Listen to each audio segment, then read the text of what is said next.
I suppose that grief is different for different people. You also mentioned going down to the physical level, expressing it through pains or conditions. The intensity, Meeli, that you brought out before, the intensity of your own grief back then. So when grief is different for different people, what does it depend on? Where does that come from? That's so. I think that is a very interesting question. But yeah, Esti, go ahead. Yeah, I'll be after you again. Okay, thank you. There have been also some research or some explanation why it is so. There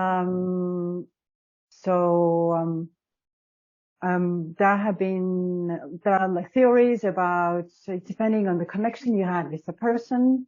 If you had a very strong emotional connection, then the grieving can be also intensified. But I also know cases when there has been no emotional connection, like with a parent of yours, but also in this case, the grief can be actually really, really intense because you've lost the love that you wanted to have from the parents, but now there is no opportunity even to have it. It's all gone. It's totally finished. So intensity can actually even be there.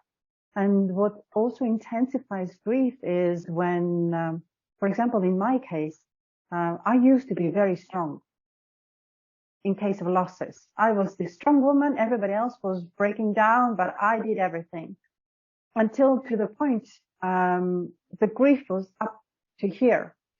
And that was trigger and, all the intensity, all the grief that was in my body came out. And that's really, really, really intense. So the grief does not disappear anywhere. It stays in our body. And that's one of the reasons also why the grief can be really intense. But Essie, what is your opinion? My opinion is that grief it's not a phenomenon. It's part of our self. And every person is different. So every grief is different. And this is why it is a long journey to know how to be a grief counselor. It's not just learning 1, 2, 3, 4 techniques and go on.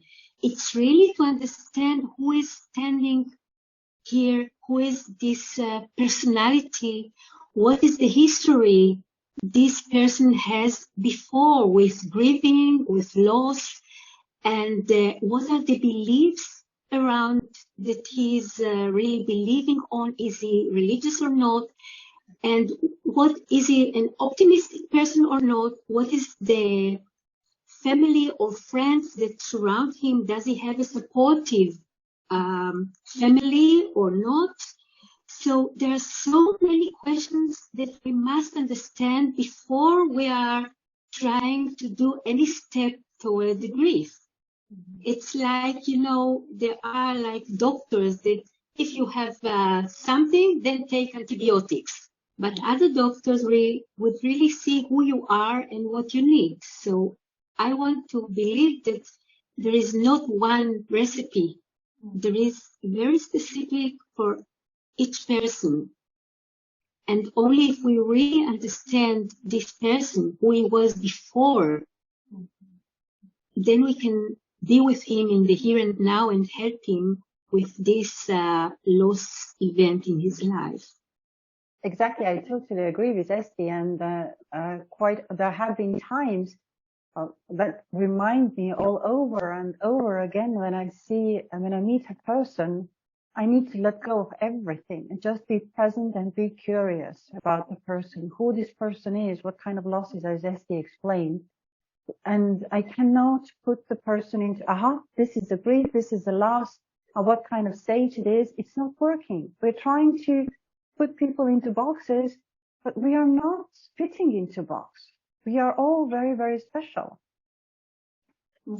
And also it's very important to understand what is the dominant way of living for this person. what I mean is that when I work with a person that is a very logical one, all his life he is very logical. So I would try to help him understanding the logic behind his experience and trying to show him what we call reframing, which means another way to see his experience.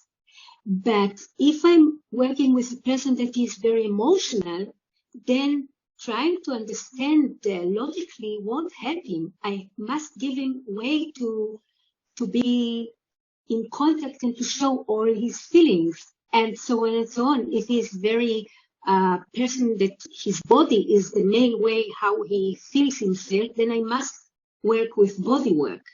So this is why when we are doing our workshop, we include logical ways like thinking, and movement work, and so on and so on. It must be very rich workshop with very different tools in order to be really help for different therapists. And also my belief is that as a therapist, you must come with very different tools in your basket and see what is working for this specific person with this experience.